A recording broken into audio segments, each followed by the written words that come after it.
Thank you అన్నా. అమ్మా Seema, doctor కొన్ని కొత్త మందులు రాశారమ్మా, నేను వెళ్ళి తెచ్చుకుంటాను. నాన్న, ఇప్పుడు ఆన్లైన్తో అన్నీ ఇంటికొస్తాయి. ఇవ్వండి, నేను ఆర్డర్ పెడతాను. పర్వాలేదమ్మా, నేను తెచ్చుకుంటానుగా. ఇలా బయటికి వెళ్తుంటేనే నాకు కూడా బాగుంటుంది. బాబు కబీర్, వెళ్దామా? అంకుల్ గారు రండి రండి. నేను అనుకున్నాను మీ మందులు అయిపోయి ఉంటాయని.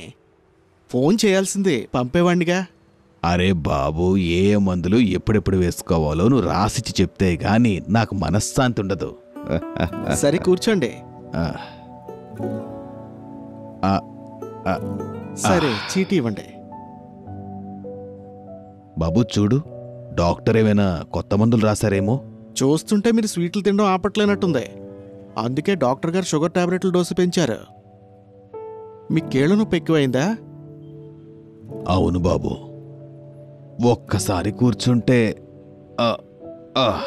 తిరిగి లేవడం చాలా కష్టం.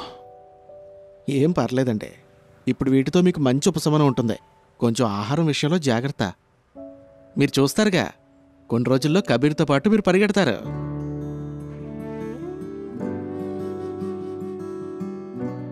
నువ్వు చెప్పే ఈ మాటల వల్లే నేను ఈ దుకాణానికి వస్తున్నాను బాబు.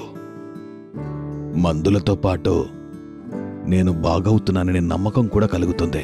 అయ్యో, అంత మాట ఎందుకు అంకుల్? నమ్మకం ఉంచండి. మిమ్మల్ని మీరు జాగ్రత్తగా చూసుకోండి.